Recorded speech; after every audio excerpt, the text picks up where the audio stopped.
ជាតិថ្ងៃមង្គលយើងតែបានរៀបចំឡើងដោយមេបាសូមស្រីស្ងួនកុំព្រួយចិនដា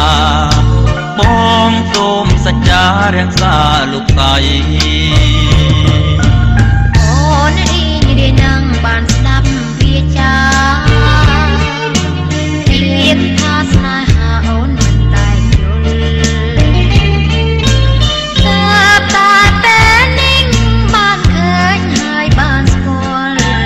សូមប្រងនិមលកុំប្រែចិនដាសូមទេវតារក្សាសត្វលោកនេះធ្វើជាសាស្រីក្តីស្នេហ៍យើងបងជាព្រះថោងតោងបៃស្រី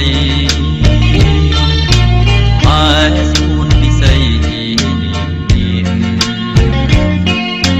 អូនជាហំរូបបងជានាមពុំអាចខំពាក្យពីនាងបានអូនជាមច្ឆាបងជាគង្គី